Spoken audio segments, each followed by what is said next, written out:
ಎಲ್ಲರಿಗೂ ನಮಸ್ಕಾರ. ಓಂ ನಮಃ ಶಿವಾಯ. ವೃಷಭ ರಾಶಿಯ ಪ್ರಿಯ ವೀಕ್ಷಕರೇ, ನಿಮ್ಮೆಲ್ಲರಿಗೂ ಹೃತ್ಪೂರ್ವಕ ಸ್ವಾಗತ. ಆಗಸ್ಟ್ 18, 19, 20 ಮತ್ತು 21 ಈ 4 ದಿನಗಳು ಈ ರಾಶಿಯವರ ಜೀವನದಲ್ಲಿ ಕೆಲವು ಪ್ರಮುಖ ಬೆಳವಣಿಗೆಗಳನ್ನು ಗಮನಿಸುವ ಸಮಯವಾಗಿರಬಹುದು ಎಂದು ಜ್ಯೋತಿಷ್ಯ ನಂಬಿಕೆಗಳು ಸೂಚಿಸುತ್ತವೆ.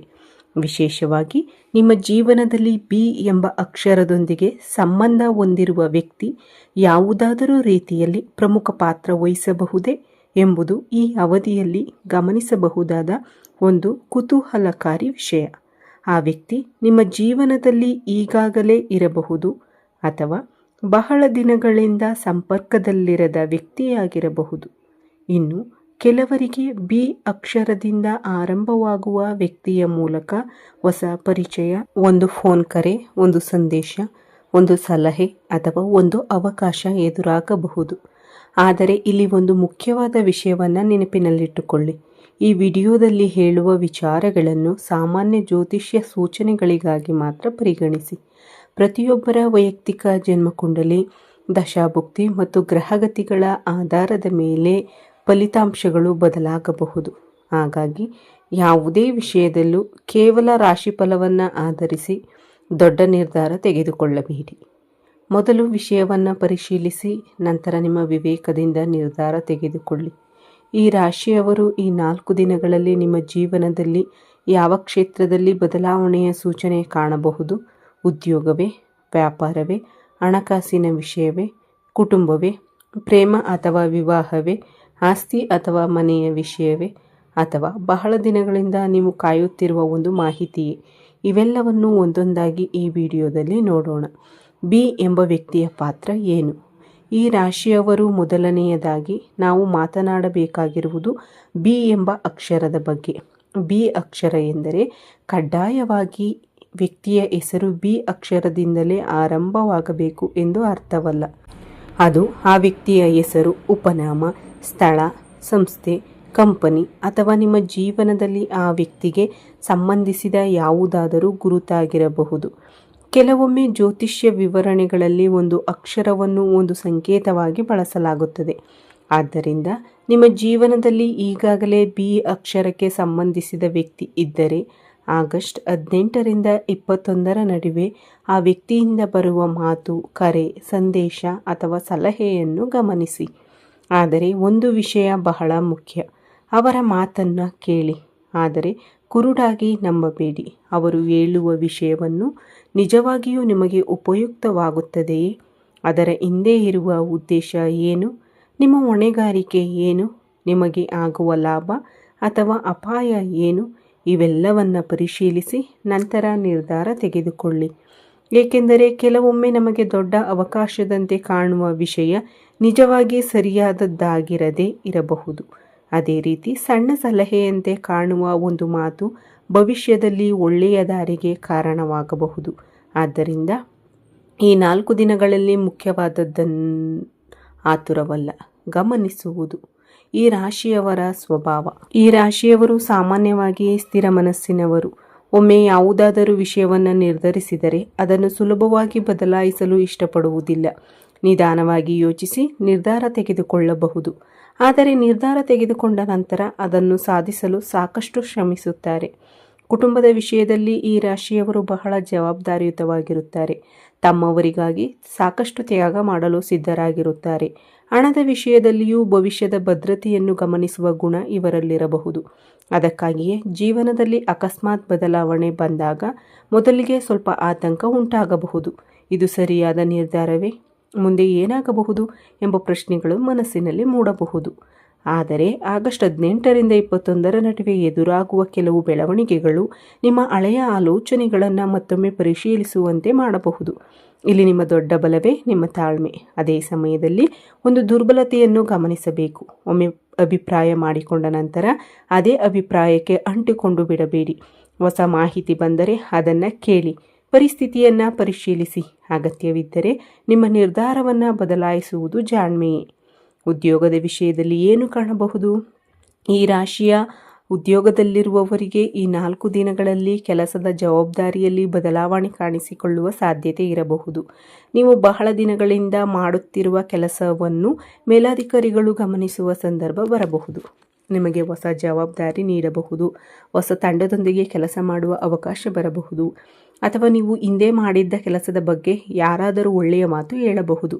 ಕೆಲವರಿಗೆ ಇದು ಹೆಚ್ಚುವರಿ ಕೆಲಸದಂತೆ ಕಾಣಬಹುದು. ಆದರೆ ಅದೇ ಕೆಲಸ ಮುಂದೆ ನಿಮ್ಮ ಸಾಮರ್ಥ್ಯವನ್ನು ತೋರಿಸಲು ಅವಕಾಶವಾಗಬಹುದು. ಉದ್ಯೋಗ ಬದಲಾವಣೆಗಾಗಿ ಪ್ರಯತ್ನಿಸುತ್ತಿರುವವರು ವಿಶೇಷವಾಗಿ ತಮ್ಮ ಹಳೆಯ ಸಂಪರ್ಕಗಳನ್ನು ಮತ್ತೆ ಸಂಪರ್ಕಿಸಬಹುದು. ಒಬ್ಬ ಸ್ನೇಹಿತ, ಒಬ್ಬ ಹಳೆಯ ಸಹೋದ್ಯೋಗಿ, ಒಬ್ಬ ಸಂಬಂಧಿ ಅಥವಾ ಪರಿಚಯದ ವ್ಯಕ್ತಿ, ಇಲ್ಲಿ ಒಂದು ಅವಕಾಶ ಇದೆ, ಒಮ್ಮೆ ಪ್ರಯತ್ನಿಸಿ ಎಂದು ಹೇಳಬಹುದು. ಅಂತಹ ಸಂದರ್ಭದಲ್ಲಿ ತಕ್ಷಣ ತಿರಸ್ಕರಿಸುವ ಬದಲು ವಿವರಗಳನ್ನು ತಿಳಿದುಕೊಳ್ಳಿ. ಸಂಬಳ ಎಷ್ಟು, ಕೆಲಸದ ಜವಾಬ್ದಾರಿ ಏನು, ಸ್ಥಳ ಎಲ್ಲಿದೆ, ಭವಿಷ್ಯದ ಅವಕಾಶಗಳೇನು, ಸಂಸ್ಥೆ ವಿಶ್ವಾಸಾರ್ಹವೇ, ಇವೆಲ್ಲವನ್ನು ಪರಿಶೀಲಿಸಿ. ಅದರ ನಂತರವೇ ನಿರ್ಧಾರ ತೆಗೆದುಕೊಳ್ಳಿ. ಬಿ ಅಕ್ಷರಕ್ಕೆ ಸಂಬಂಧಿಸಿದ ವ್ಯಕ್ತಿಯೊಬ್ಬರು ನಿಮ್ಮ ಉದ್ಯೋಗದ ವಿಚಾರದಲ್ಲಿ ಮಾಹಿತಿ ನೀಡಿದರೆ ಅದು ನಿಮಗೆ ಹೊಸ ದಾರಿಯನ್ನು ತೋರಿಸುವ ಒಂದು ಕಾರಣವಾಗಬಹುದು. ಆದರೆ ಅಂತಿಮ ನಿರ್ಧಾರ ನಿಮ್ಮದೇ. ವ್ಯಾಪಾರ ಮಾಡುವವರಿಗೆ, ಈ ರಾಶಿಯ ವ್ಯಾಪಾರಸ್ಥರಿಗೆ ಈ ಅವಧಿಯಲ್ಲಿ ಹೊಸ ಸಂಪರ್ಕಗಳು ಮುಖ್ಯವಾಗಬಹುದು. ಹಳೆಯ ಗ್ರಾಹಕರೊಬ್ಬರು ಮತ್ತೆ ಸಂಪರ್ಕಿಸಬಹುದು. ಬಹಳ ದಿನಗಳಿಂದ ಮಾತುಕತೆ ನಡೆಯದ ವ್ಯಕ್ತಿಯೊಬ್ಬರು ಮತ್ತೆ ಮಾತನಾಡಬಹುದು. ಹೊಸ ಆರ್ಡರ್ ಬಗ್ಗೆ ಚರ್ಚೆ ಬರಬಹುದು. ಹೊಸ ಪಾಲುದಾರಿಕೆಯ ಬಗ್ಗೆ ಯೋಚನೆ ಮೂಡಬಹುದು. ಅಥವಾ ನಿಮ್ಮ ವ್ಯಾಪಾರವನ್ನು ಮತ್ತೊಂದು ಪ್ರದೇಶಕ್ಕೆ ವಿಸ್ತರಿಸುವ ಆಲೋಚನೆ ಬರಬಹುದು. ಇಲ್ಲಿ ಒಂದು ಎಚ್ಚರಿಕೆ ಬಹಳ ಮುಖ್ಯ. ಯಾರಾದರೂ ಇದು ಖಂಡಿತ ಲಾಭ ಕೊಡುತ್ತದೆ ಎಂದು ಹೇಳಿದ ಮಾತ್ರಕ್ಕೆ ದೊಡ್ಡ ಮೊತ್ತದ ಹಣವನ್ನು ಹೂಡಿಕೆ ಮಾಡಬೇಡಿ. ಒಪ್ಪಂದವಿದ್ದರೆ ಸಂಪೂರ್ಣವಾಗಿ ಓದಿ. ಪಾಲುದಾರಿಕೆ ಇದ್ದರೆ ಜವಾಬ್ದಾರಿಗಳನ್ನು ಸ್ಪಷ್ಟವಾಗಿ ದಾಖಲಿಸಿ. ಹಣದ ವ್ಯವಹಾರಗಳಲ್ಲಿ ಸಾಧ್ಯವಾದಷ್ಟು ದಾಖಲೆಗಳನ್ನು ಇಟ್ಟುಕೊಳ್ಳಿ. ನಮ್ಮವರೇ ಅಲ್ಲವೇ ಎಂಬ ನಂಬಿಕೆಯ ಮೇಲೆ ಮಾತ್ರ ದೊಡ್ಡ ಹಣದ ನಿರ್ಧಾರ ಮಾಡಬೇಡಿ. ಈ 4 ದಿನಗಳಲ್ಲಿ ಸಣ್ಣ ಅವಕಾಶ ಸಿಕ್ಕರೂ ಅದನ್ನು ಪರಿಶೀಲಿಸಿ. ಸಣ್ಣ ಗ್ರಾಹಕರ ಮುಂದೆ ದೊಡ್ಡ ಗ್ರಾಹಕರಿಗೆ ದಾರಿ ಮಾಡಿಕೊಡಬಹುದು. ಸಣ್ಣ ಪರಿಚಯ ಮುಂದೆ ದೊಡ್ಡ ಸಂಪರ್ಕವಾಗಬಹುದು. ಸಣ್ಣ ಕೆಲಸ ಮುಂದೆ ದೊಡ್ಡ ಅನುಭವವಾಗಬಹುದು. ಆದ್ದರಿಂದ ಅವಕಾಶವನ್ನು ಸಣ್ಣದು ಎಂದು ತಿರಸ್ಕರಿಸುವ ಮುನ್ನ ಒಮ್ಮೆ ಯೋಚಿಸಿ. ಹಣಕಾಸಿನ ವಿಷಯ. ಈ ರಾಶಿಯವರು ಹಣಕಾಸಿನ ವಿಷಯದಲ್ಲಿ ಈ ಅವಧಿಯಲ್ಲಿ ಕೆಲವು ಬದಲಾವಣೆಗಳ ಬಗ್ಗೆ ಚಿಂತನೆ ಮೂಡಬಹುದು. ಬಹಳ ದಿನಗಳಿಂದ ಬರಬೇಕಿದ್ದ ಹಣದ ಬಗ್ಗೆ ಮಾಹಿತಿ ಸಿಗಬಹುದು. ಹಳೆಯ ಬಾಕಿ ಹಣ ಮರಳುವ ದಾರಿ ಕಾಣಬಹುದು. ಅಥವಾ ಹೆಚ್ಚುವರಿ ಆದಾಯದ ಒಂದು ಮಾರ್ಗದ ಬಗ್ಗೆ ತಿಳಿದುಕೊಳ್ಳಬಹುದು. ಆದರೆ ಇದರ ಜೊತೆಗೆ ಖರ್ಚುಗಳು ಇರಬಹುದು. ಮನೆಯ ಅಗತ್ಯ, ಮಕ್ಕಳ ಶಿಕ್ಷಣ, ವಾಹನ, ಮನೆ ದುರಸ್ತಿ, ಕುಟುಂಬದ ಜವಾಬ್ದಾರಿ ಅಥವಾ ಬೇರೆ ಅನಿರೀಕ್ಷಿತ ವೆಚ್ಚಗಳು ಎದುರಾಗಬಹುದು. ಹೀಗಾಗಿ ಹಣ ಬಂದ ತಕ್ಷಣ ಎಲ್ಲವನ್ನ ಖರ್ಚು ಮಾಡುವುದು ಸೂಕ್ತವಲ್ಲ. ಸ್ವಲ್ಪ ಭಾಗವನ್ನು ಉಳಿಸಿಕೊಳ್ಳಿ. ಯಾವುದೇ ಹೂಡಿಕೆ ಅಥವಾ ಸಾಲದ ನಿರ್ಧಾರ ಮಾಡುವ ಮೊದಲು ಅದರ ಅಪಾಯಗಳನ್ನು ಅರ್ಥ ಮಾಡಿಕೊಳ್ಳಿ. ಯಾರಾದರೂ ನಿಮಗೆ ಹೂಡಿಕೆಯ ಅವಕಾಶವನ್ನು ತೋರಿಸಿದರೆ ಅಗತ್ಯವಿದ್ದರೆ ಹಣಕಾಸು ತಜ್ಞರ ಸಲಹೆ ಪಡೆಯಿರಿ. ಜ್ಯೋತಿಷ್ಯ ಸೂಚನೆಯ ಆಧಾರದ ಮೇಲೆ ಮಾತ್ರ ಹಣದ ದೊಡ್ಡ ನಿರ್ಧಾರ ತೆಗೆದುಕೊಳ್ಳಬೇಡಿ. ಕುಟುಂಬದ ವಿಷಯ. ಈ ರಾಶಿಯವರಿಗೆ ಕುಟುಂಬ ಬಹಳ ಮುಖ್ಯ. ಈ 4 ದಿನಗಳಲ್ಲಿ ಮನೆಯಲ್ಲಿ ಒಂದು ಮುಖ್ಯವಾದ ವಿಷಯ ಚರ್ಚೆಗೆ ಬರಬಹುದು. ಮನೆ ಬದಲಾವಣೆ, ಆಸ್ತಿ, ಹಣ, ಮಕ್ಕಳ ಭವಿಷ್ಯ, ವಿವಾಹ ಅಥವಾ ಕುಟುಂಬದ ಸದಸ್ಯರ ಯಾವುದಾದರೂ ನಿರ್ಧಾರ. ಇವುಗಳಲ್ಲಿ ಯಾವುದಾದರೂ ವಿಷಯವಾಗಿರಬಹುದು. ನೀವು ಬಹಳ ದಿನಗಳಿಂದ ಒಂದು ಸಮಸ್ಯೆಯನ್ನು ನಿಮ್ಮ ರೀತಿಯಲ್ಲಿ ಪರಿಹರಿಸಲು ಪ್ರಯತ್ನಿಸುತ್ತಿದ್ದರೆ ಮತ್ತೊಬ್ಬ ವ್ಯಕ್ತಿಯ ಸಲಹೆಯಿಂದ ಹೊಸ ದಾರಿ ಕಾಣಬಹುದು. ಬಿ ಅಕ್ಷರಕ್ಕೆ ಸಂಬಂಧಿಸಿದ ವ್ಯಕ್ತಿಯೊಬ್ಬರು ಮಧ್ಯಸ್ಥಿಕೆ ವಹಿಸಿ ಒಂದು ಪರಿಹಾರ ಸೂಚಿಸುವ ಸಾಧ್ಯತೆಯನ್ನು ಗಮನಿಸಬಹುದು. ಆದರೆ ಕುಟುಂಬದ ವಿಷಯದಲ್ಲಿ ಒಂದು ವಿಷಯ ಮರೆಯಬೇಡಿ. ಎಲ್ಲರ ಮಾತನ್ನು ಕೇಳಿ. ಆದರೆ ಕುಟುಂಬದ ಒಳಿತಿಗಾಗಿ ಖಾಸಗಿ ವಿಚಾರಗಳನ್ನು ಹೊರಗಿನ ವ್ಯಕ್ತಿಯೊಬ್ಬರಿಗೂ ಹೇಳಬೇಡಿ. ಪ್ರೀತಿ ಮತ್ತು ವಿವಾಹ. ಪ್ರೇಮದಲ್ಲಿರುವ ಈ ರಾಶಿಯವರಿಗೆ ಈ ಅವಧಿಯಲ್ಲಿ ಭಾವನಾತ್ಮಕ ಬೆಳವಣಿಗೆಗಳು ಕಾಣಿಸಬಹುದು. ಬಹಳ ದಿನಗಳಿಂದ ಮಾತನಾಡದ ವ್ಯಕ್ತಿಯಿಂದ ಸಂದೇಶ ಬರಬಹುದು. ಹಳೆಯ ಪರಿಚಯ ಮತ್ತು ಸಂಪರ್ಕಕ್ಕೆ ಬರಬಹುದು. ನಿಮ್ಮ ಪ್ರೀತಿಯ ವಿಷಯ ತಿಳಿದಿರುವ ಒಬ್ಬ ವ್ಯಕ್ತಿ ಮಧ್ಯವರ್ತಿಯಾಗಿ ಮಾತನಾಡಬಹುದು. ಆದರೆ ಹಳೆಯ ನೋವನ್ನು ಹಿಡಿದುಕೊಂಡು ಹೊಸ ಸಾಧ್ಯತೆಯನ್ನು ತಕ್ಷಣ ತಿರಸ್ಕರಿಸಬೇಡಿ. ಅದೇ ಸಮಯದಲ್ಲಿ ಹಳೆಯ ಸಂಬಂಧ ಮತ್ತೆ ಬಂದಿದೆ ಎಂದ ಕೂಡಲೇ ಎಲ್ಲವನ್ನ ಮರೆತು ನಂಬಬೇಡಿ. ಮೊದಲು ಆ ವ್ಯಕ್ತಿಯ ಉದ್ದೇಶವನ್ನು ಅರ್ಥ ಮಾಡಿಕೊಳ್ಳಿ. ವಿವಾಹದ ಬಗ್ಗೆ ಯೋಚಿಸುತ್ತಿರುವವರಿಗೆ ಕುಟುಂಬ ಅಥವಾ ಪರಿಚಯದ ಮೂಲಕ ಒಂದು ಸಂಬಂಧದ ಮಾತು ಬರಬಹುದು. ಆ ಸಂದರ್ಭದಲ್ಲಿ ಕೇವಲ ಜಾತಕ ಅಥವಾ ಮಾತಿನ ಆಧಾರದ ಮೇಲೆ ಮಾತ್ರ ನಿರ್ಧಾರ ಮಾಡದೆ ವ್ಯಕ್ತಿಯ ಸ್ವಭಾವ, ಜವಾಬ್ದಾರಿ, ಕುಟುಂಬದ ಪರಿಸ್ಥಿತಿ ಮತ್ತು ಪರಸ್ಪರ ಹೊಂದಾಣಿಕೆಯನ್ನು ತಿಳಿದುಕೊಳ್ಳುವುದು ಉತ್ತಮ. ವಿವಾಹಿತರಾದವರು ಸಂಗಾತಿಯೊಂದಿಗೆ ಸಣ್ಣ ಅಭಿಪ್ರಾಯ ಭೇದವನ್ನು ದೊಡ್ಡ ಸಮಸ್ಯೆಯನ್ನಾಗಿ ಮಾಡಬೇಡಿ. ಮೂರನೇ ವ್ಯಕ್ತಿಯ ಮಾತನ್ನು ತಕ್ಷಣ ನಂಬುವ ಬದಲು ನಿಮ್ಮ ಸಂಗಾತಿಯೊಂದಿಗೆ ನೇರವಾಗಿ ಮಾತನಾಡಿ. ಒಂದು ಸಂಬಂಧವನ್ನು ಉಳಿಸುವಲ್ಲಿ ಕೆಲವೊಮ್ಮೆ ಒಂದು ಕ್ಷಣದ ಮೌನವೇ ದೊಡ್ಡ ಪರಿಹಾರವಾಗಬಹುದು. ಆರೋಗ್ಯದ ವಿಷಯದಲ್ಲಿ ಈ ಅವಧಿಯನ್ನು ಭಯಪಡುವ ಅಗತ್ಯವಿಲ್ಲ. ಆದರೆ ದೇಹ ನೀಡುವ ಸಾಮಾನ್ಯ ಸೂಚನೆಗಳನ್ನು ನಿರ್ಲಕ್ಷಿಸಬಾರದು. ಕೆಲಸದ ಒತ್ತಡ, ಕುಟುಂಬದ ಜವಾಬ್ದಾರಿ, ವ್ಯಾಪಾರದ ಚಿಂತೆ, ಹಣಕಾಸಿನ ವಿಚಾರ ಇವೆಲ್ಲವೂ ಒಂದೇ ಸಮಯದಲ್ಲಿ ಮನಸ್ಸಿನಲ್ಲಿದ್ದರೆ ದಣಿವು ಅಥವಾ ನಿದ್ರೆಯ ಅಸಮರ್ಪಕತೆ ಉಂಟಾಗಬಹುದು. ಆದ್ದರಿಂದ ಸಮಯಕ್ಕೆ ಊಟ ಮಾಡಿ, ಸಾಕಷ್ಟು ನೀರು ಕುಡಿಯಿರಿ, ಸಾಧ್ಯವಾದಷ್ಟು ಉತ್ತಮ ನಿದ್ರೆ ಪಡೆಯಿರಿ. ಸ್ವಲ್ಪ ಸಮಯ ನಡಿಗೆ ಅಥವಾ ವಿಶ್ರಾಂತಿಗೆ ಮೀಸಲಿಡಿ. ಯಾವುದೇ ಆರೋಗ್ಯ ಸಮಸ್ಯೆ ಮುಂದುವರೆದರೆ ವೈದ್ಯರ ಸಲಹೆ ಪಡೆಯಿರಿ. ಜ್ಯೋತಿಷ್ಯವನ್ನು ವೈದ್ಯಕೀಯ ಚಿಕಿತ್ಸೆಗೆ ಪರ್ಯಾಯವಾಗಿ ಬಳಸಬೇಡಿ. ಯಾರಾದರೂ ಬಿ ಅಕ್ಷರದ ವ್ಯಕ್ತಿ ಆರೋಗ್ಯದ ಬಗ್ಗೆ ಸಲಹೆ ನೀಡಿದರೂ ಅದು ವೈದ್ಯಕೀಯ ಸಮಸ್ಯೆಯಾಗಿದ್ದರೆ ಅರ್ಹ ವೈದ್ಯರ ಸಲಹೆ ಮುಖ್ಯ. ಈ ರಾಶಿಯ ವಿದ್ಯಾರ್ಥಿಗಳಿಗೆ ಈ ಅವಧಿಯಲ್ಲಿ ಗಮನವನ್ನು ಒಂದು ವಿಷಯದ ಮೇಲೆ ಕೇಂದ್ರೀಕರಿಸುವುದು ಮುಖ್ಯ. ಒಂದೇ ಸಮಯದಲ್ಲಿ ಅನೇಕ ವಿಷಯಗಳನ್ನು ಓದಲು ಪ್ರಯತ್ನಿಸುವ ಬದಲು ಒಂದೊಂದಾಗಿ ಪೂರ್ಣಗೊಳಿಸಿ. ಪರೀಕ್ಷೆ ಅಥವಾ ಸ್ಪರ್ಧಾತ್ಮಕ ಪರೀಕ್ಷೆಗೆ ಸಿದ್ಧರಾಗುತ್ತಿರುವವರು ಹಳೆಯ ವಿಷಯಗಳನ್ನು ಪುನರಾವಲೋಕನ ಮಾಡಿ. ಮೊಬೈಲ್ ಬಳಕೆಯನ್ನು ಕಡಿಮೆ ಮಾಡಿ. ಓದಿನ ವೇಳಾಪಟ್ಟಿಯನ್ನು ರೂಪಿಸಿ. ಪೋಷಕರು ಮಕ್ಕಳ ಭವಿಷ್ಯದ ಬಗ್ಗೆ ಚಿಂತಿಸುತ್ತಿದ್ದರೆ ಮಕ್ಕಳ ಅಭಿಪ್ರಾಯವನ್ನು ಕೇಳಿ. ಒಂದು ಸಣ್ಣ ಪ್ರೋತ್ಸಾಹದ ಮಾತು ಮಗುವಿಗೆ ದೊಡ್ಡ ಆತ್ಮವಿಶ್ವಾಸವನ್ನು ನೀಡಬಹುದು. ಪ್ರಯಾಣದ ಸೂಚನೆ ಆಗಸ್ಟ್ 18ರಿಂದ 21 ನಡುವೆ ಕೆಲವರಿಗೆ ಉದ್ಯೋಗ, ವ್ಯಾಪಾರ, ಕುಟುಂಬ ಅಥವಾ ಆಧ್ಯಾತ್ಮಿಕ ಕಾರಣದಿಂದ ಪ್ರಯಾಣದ ಸಂದರ್ಭ ಬರಬಹುದು. ಅಗತ್ಯವಿರುವ ಪ್ರಯಾಣಕ್ಕೆ ಆದ್ಯತೆ ನೀಡಿ. ಮುಖ್ಯ ದಾಖಲೆಗಳು, ಹಣ, ಮೊಬೈಲ್, ಪ್ರಯಾಣದ ಟಿಕೆಟ್ ಇವೆಲ್ಲವನ್ನು ಸುರಕ್ಷಿತವಾಗಿ ಇಟ್ಟುಕೊಳ್ಳಿ. ದೂರ ಪ್ರಯಾಣ ಮಾಡುವವರು ಸಮಯಕ್ಕೆ ಹೊರಡುವುದು ಉತ್ತಮ. ಒಂದು ಸಣ್ಣ ಪ್ರಯಾಣದಲ್ಲಿ ಹೊಸ ವ್ಯಕ್ತಿಯ ಪರಿಚಯವಾಗಬಹುದು. ಆ ಪರಿಚಯದಿಂದ ನಿಮಗೆ ಉಪಯುಕ್ತ ಮಾಹಿತಿ ಸಿಗಬಹುದು. ಆದರೆ ಹೊಸ ವ್ಯಕ್ತಿಯನ್ನು ತಕ್ಷಣ ಸಂಪೂರ್ಣವಾಗಿ ನಂಬುವ ಬದಲು ನಿಧಾನವಾಗಿ ಪರಿಚಯ ಬೆಳೆಸಿಕೊಳ್ಳಿ. ಮನೆ ಮತ್ತು ಆಸ್ತಿ. ಈ ರಾಶಿಯವರಿಗೆ ಮನೆ, ಜಮೀನು ಮತ್ತು ಆಸ್ತಿ ವಿಚಾರಗಳು ಮುಖ್ಯವಾಗಿರಬಹುದು. ಈ ಅವಧಿಯಲ್ಲಿ ಮನೆಯ ದುರಸ್ತಿ, ಮನೆ ಬದಲಾವಣೆ, ಹೊಸ ಮನೆ ಹುಡುಕುವುದು, ಜಮೀನು ಖರೀದಿ, ಹಳೆಯ ಆಸ್ತಿ ಮಾರಾಟ ಅಥವಾ ಬಹಳ ದಿನಗಳಿಂದ ನಿಂತಿರುವ ಆಸ್ತಿ ವಿಚಾರ ಮತ್ತೆ ಚರ್ಚೆಗೆ ಬರುವುದು ಸಾಧ್ಯತೆ ಇದೆ. ಆಸ್ತಿ ವಿಚಾರದಲ್ಲಿ ವಿಶೇಷವಾಗಿ ಎಚ್ಚರಿಕೆ ಅಗತ್ಯ. ಯಾರಾದರೂ ಹೇಳಿದ ಮಾತಿನ ಮೇಲೆ ಮಾತ್ರ ಹಣ ಕೊಡಬೇಡಿ. ದಾಖಲೆಗಳನ್ನು ಪರಿಶೀಲಿಸಿ. ಅಗತ್ಯವಿದ್ದರೆ ಕಾನೂನು ತಜ್ಞರ ಸಲಹೆ ಪಡೆಯಿರಿ. ಬಿ ಅಕ್ಷರಕ್ಕೆ ಸಂಬಂಧಿಸಿದ ವ್ಯಕ್ತಿಯೊಬ್ಬರು ಆಸ್ತಿ ಅವಕಾಶ ತೋರಿಸಿದರೂ ಎಲ್ಲ ದಾಖಲೆಗಳನ್ನು ಪರಿಶೀಲಿಸಿದ ನಂತರವೇ ಮುಂದುವರಿಯಿರಿ. ಮನೆ ಸ್ವಚ್ಛಗೊಳಿಸುವುದು, ಅಗತ್ಯವಿಲ್ಲದ ವಸ್ತುಗಳನ್ನು ತೆಗೆದುಹಾಕುವುದು, ಪೂಜಾ ಸ್ಥಳವನ್ನು ಸ್ವಚ್ಛವಾಗಿ ಇಡುವುದು ನಿಮ್ಮ ಮನಸ್ಸಿಗೆ ನೆಮ್ಮದಿ ನೀಡಬಹುದು. ಸ್ನೇಹ ಮತ್ತು ಸಂಬಂಧಗಳು. ಈ ರಾಶಿಯವರು ಸ್ನೇಹವನ್ನು ಬಹಳ ಗಂಭೀರವಾಗಿ ತೆಗೆದುಕೊಳ್ಳುತ್ತಾರೆ. ಒಬ್ಬರನ್ನು ತಮ್ಮವರಾಗಿ ಒಪ್ಪಿಕೊಂಡ ನಂತರ ಅವರಿಗಾಗಿ ಬಹಳಷ್ಟು ಮಾಡುತ್ತಾರೆ. ಆದರೆ ಎಲ್ಲರೂ ನಮ್ಮಂತೆಯೇ ಯೋಚಿಸುತ್ತಾರೆ ಎಂದುಕೊಳ್ಳುವುದು ಸರಿಯಲ್ಲ. ಈ 4 ದಿನಗಳಲ್ಲಿ ನಿಮ್ಮ ಸುತ್ತಲಿನ ಕೆಲವು ಜನರ ನಿಜವಾದ ಮನೋಭಾವ ನಿಮಗೆ ಅರ್ಥವಾಗುವ ಸಂದರ್ಭ ಬರಬಹುದು. ಯಾರಾದರೂ ನಿಮ್ಮ ಬಗ್ಗೆ ಹಿಂದೆ ಮಾತನಾಡುತ್ತಿದ್ದರೆ ಎಂದು ತಿಳಿದರೆ ತಕ್ಷಣ ಜಗಳಕ್ಕೆ ಹೋಗಬೇಡಿ. ಮೊದಲು ಅದು ನಿಜವೇ ಎಂದು ತಿಳಿದುಕೊಳ್ಳಿ. ನಿಮ್ಮ ಹಣಕಾಸಿನ ಪರಿಸ್ಥಿತಿ, ಭವಿಷ್ಯದ ಯೋಜನೆ, ವ್ಯಾಪಾರದ ಹೊಸ ಆಲೋಚನೆ, ಕುಟುಂಬದ ಖಾಸಗಿ ವಿಷಯ ಇವೆಲ್ಲವನ್ನ ಪ್ರತಿಯೊಬ್ಬರೊಂದಿಗೆ ಹಂಚಿಕೊಳ್ಳುವ ಅಗತ್ಯವಿಲ್ಲ. ಕೆಲವೊಮ್ಮೆ ಮೌನವೇ ಉತ್ತಮ ರಕ್ಷಣೆಯಾಗುತ್ತದೆ. ಈ 4 ದಿನಗಳಲ್ಲಿ ಯಾವ ದಿನಕ್ಕೆ ಹೆಚ್ಚು ಗಮನ?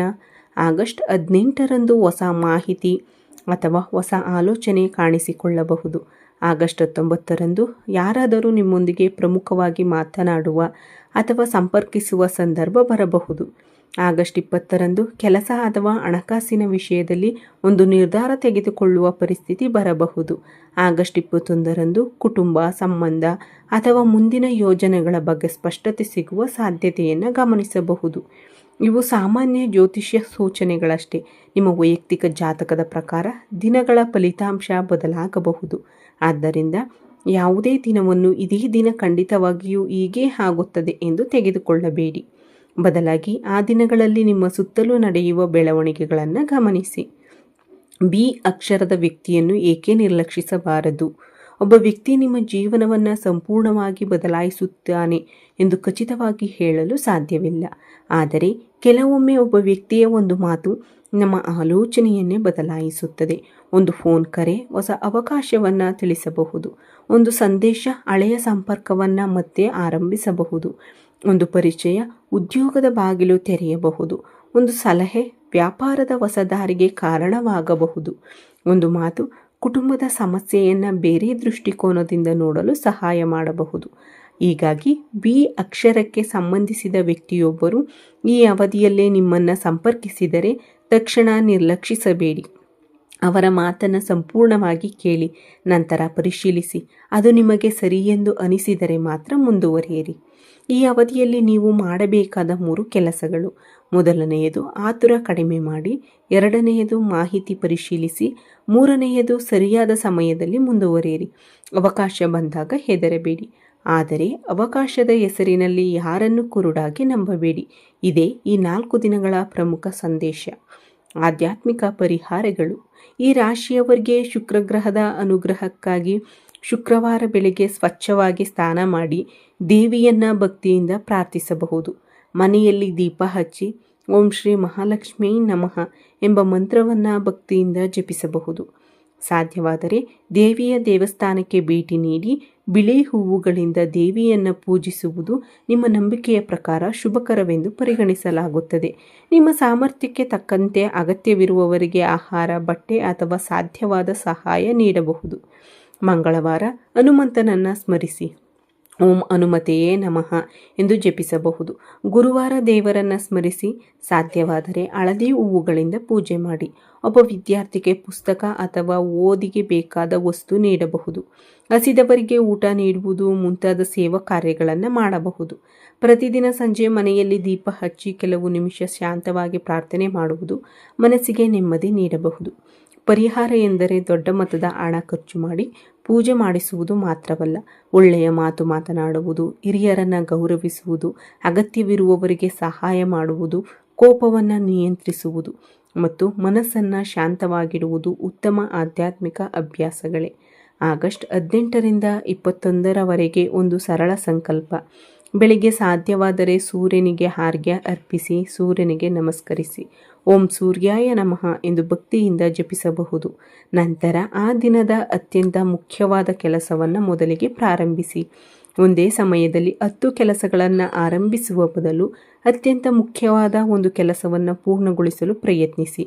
ನಿಮ್ಮ ಗಮನ ಎಲ್ಲಿ ಇರುತ್ತದೆಯೋ ನಿಮ್ಮ ಪ್ರಯತ್ನವು ಅಲ್ಲಿ ಹೆಚ್ಚು ಪರಿಣಾಮಕಾರಿಯಾಗಬಹುದು. ಕೊನೆಯ ಸಂದೇಶ. ಆಗಸ್ಟ್ 18, 19, 20 ಮತ್ತು 21 ಈ 4 ದಿನಗಳಲ್ಲಿ ನಿಮ್ಮ ಜೀವನದಲ್ಲಿ ಸಂಭವಿಸುವ ಪ್ರತಿಯೊಂದು ಸಣ್ಣ ವಿಷಯವನ್ನು ದೊಡ್ಡ ಅದ್ಭುತ ಎಂದು ಪರಿಗಣಿಸುವ ಅಗತ್ಯವಿಲ್ಲ. ಆದರೆ ನಿಮ್ಮ ಗಮನಕ್ಕೆ ಬರುವ ಹೊಸ ವ್ಯಕ್ತಿ, ಹೊಸ ಮಾಹಿತಿ, ಹೊಸ ಕರೆ, ಹೊಸ ಸಂದೇಶ, ಹೊಸ ಅವಕಾಶ ಅಥವಾ ಹೊಸ ಆಲೋಚನೆಯನ್ನು ಸಂಪೂರ್ಣವಾಗಿ ನಿರ್ಲಕ್ಷಿಸಬೇಡಿ. ವಿಶೇಷವಾಗಿ ಬಿ ಅಕ್ಷರಕ್ಕೆ ಸಂಬಂಧಿಸಿದ ವ್ಯಕ್ತಿಯೊಬ್ಬರು ನಿಮ್ಮ ಜೀವನದಲ್ಲಿ ಇದ್ದರೆ ಈ ಅವಧಿಯಲ್ಲಿ ಅವರ ಮಾತು ಅಥವಾ ಸಂಪರ್ಕದಿಂದ ಯಾವುದಾದರೂ ಹೊಸ ಮಾಹಿತಿ ಬರುತ್ತದೆಯೇ ಎಂದು ಗಮನಿಸಿ. ಆದರೆ ಮತ್ತೊಮ್ಮೆ ಹೇಳುತ್ತೇನೆ, ಕೇಳಿ, ಪರಿಶೀಲಿಸಿ, ನಂತರ ನಿರ್ಧರಿಸಿ. ಯಾರನ್ನು ಕುರುಡಾಗಿ ನಂಬಬೇಡಿ. ಯಾವ ಅವಕಾಶವನ್ನು ಕಾರಣವಿಲ್ಲದೆ ತಿರಸ್ಕರಿಸಬೇಡಿ. ನಿಮ್ಮ ಜೀವನವನ್ನು ಬದಲಾಯಿಸುವ ಶಕ್ತಿ ಕೇವಲ ಒಂದು ವ್ಯಕ್ತಿಯಲ್ಲಿ ಇಲ್ಲ. ನಿಮ್ಮ ಪ್ರಯತ್ನ, ನಿಮ್ಮ ನಿರ್ಧಾರ, ನಿಮ್ಮ ಶ್ರಮ, ನಿಮ್ಮ ವಿವೇಕ ಮತ್ತು ನಿಮ್ಮ ಸರಿಯಾದ ಸಮಯದ ಸರಿಯಾದ ಹೆಜ್ಜೆಯಲ್ಲಿದೆ. ಒಂದು ಸಣ್ಣ ಬೀಜ ಮುಂದೆ ದೊಡ್ಡ ಮರವಾಗುವಂತೆ ಒಂದು ಸಣ್ಣ ಪರಿಚಯವು ಭವಿಷ್ಯದಲ್ಲಿ ದೊಡ್ಡ ಅವಕಾಶಕ್ಕೆ ಕಾರಣವಾಗಬಹುದು. ಆದ್ದರಿಂದ ಈ 4 ದಿನಗಳಲ್ಲಿ ನಿಮ್ಮ ಮುಂದೆ ಬರುವ ಒಳ್ಳೆಯ ಅವಕಾಶಗಳನ್ನು ಗುರುತಿಸಿ. ನಿಮ್ಮ ಕುಟುಂಬದಲ್ಲಿ ಸಂತೋಷ ತುಂಬಿರಲಿ, ನಿಮ್ಮ ಪ್ರಯತ್ನಗಳಿಗೆ ಉತ್ತಮ ಫಲ ಸಿಗಲಿ, ನಿಮ್ಮ ಜೀವನದಲ್ಲಿ ಶಾಂತಿ, ಆರೋಗ್ಯ ಮತ್ತು ನೆಮ್ಮದಿ ಇರಲಿ. ಓಂ ನಮಃ ಶಿವಾಯ. ವೀಕ್ಷಕರಿಗೆ ಒಂದು ವಿನಂತಿ, ಈ ವಿಡಿಯೋ ನಿಮಗೆ ಇಷ್ಟವಾದರೆ ಲೈಕ್ ಮಾಡಿ. ನಮ್ಮ ಚಾನಲ್ಗೆ ಇನ್ನೂ ಸಬ್ಸ್ಕ್ರೈಬ್ ಮಾಡಿಲ್ಲದಿದ್ದರೆ ಸಬ್ಸ್ಕ್ರೈಬ್ ಮಾಡಿ. ಪಕ್ಕದಲ್ಲಿರುವ ಬೆಲ್ ಐಕಾನ್ ಒತ್ತಿ. ಮುಂದಿನ ರಾಶಿಫಲ, ಗ್ರಹ ಗೋಚಾರ ಮತ್ತು ಆಧ್ಯಾತ್ಮಿಕ ಮಾಹಿತಿಗಳನ್ನು ತಪ್ಪದೇ ಪಡೆಯಿರಿ. ಮತ್ತು ಒಂದು ಕುತೂಹಲಕಾರಿ ವಿಷಯ, ಆಗಸ್ಟ್ 18ರಿಂದ 21ರ ನಡುವೆ ನಿಮ್ಮ ಜೀವನದಲ್ಲಿ ಬಿ ಅಕ್ಷರಕ್ಕೆ ಸಂಬಂಧಿಸಿದ ವ್ಯಕ್ತಿಯಿಂದ ಯಾವುದಾದರೂ ಪ್ರಮುಖ ಮಾಹಿತಿ, ಕರೆ, ಸಂದೇಶ, ಪರಿಚಯ ಅಥವಾ ಅವಕಾಶ ಬಂದರೆ ನಿಮ್ಮ ಅನುಭವವನ್ನು ಕಮೆಂಟ್ನಲ್ಲಿ ಹಂಚಿಕೊಳ್ಳಬಹುದು. ನಿಮ್ಮ ಅನುಭವ ಮತ್ತೊಬ್ಬ ಈ ರಾಶಿಯ ವೀಕ್ಷಕರಿಗೂ ಉಪಯುಕ್ತವಾಗಬಹುದು. ಕೊನೆಯಲ್ಲಿ ಮತ್ತೊಮ್ಮೆ ನೆನಪಿಸುತ್ತೇನೆ, ಈ ವಿಡಿಯೋದಲ್ಲಿನ ಜ್ಯೋತಿಷ್ಯ ವಿಚಾರಗಳು ಸಾಮಾನ್ಯ ನಂಬಿಕೆಗಳು ಮತ್ತು ಸೂಚನೆಗಳ ಆಧಾರಿತವಾಗಿವೆ. ವೈಯಕ್ತಿಕ ಜನ್ಮ ಕುಂಡಲಿಯ ಆಧಾರದ ಮೇಲೆ ಫಲಿತಾಂಶಗಳಲ್ಲಿ ವ್ಯತ್ಯಾಸ ಇರಬಹುದು. ಹಣಕಾಸು, ಆರೋಗ್ಯ, ಕಾನೂನು ಅಥವಾ ವಿವಾಹದಂತಹ ಮಹತ್ವದ ವಿಷಯಗಳಲ್ಲಿ ಅಗತ್ಯವಿದ್ದರೆ ಸಂಬಂಧಿತ ತಜ್ಞರ ಸಲಹೆ ಪಡೆಯಿರಿ. ನಿಮ್ಮೆಲ್ಲರಿಗೂ ಶುಭವಾಗಲಿ. ನಿಮ್ಮ ಮನೆಯಲ್ಲಿ ಸದಾ ಸಂತೋಷ, ಶಾಂತಿ ಮತ್ತು ಸಮೃದ್ಧಿ ನೆಲೆಸಿರಲಿ. ಓಂ ನಮಃ ಶಿವಾಯ. ಧನ್ಯವಾದಗಳು.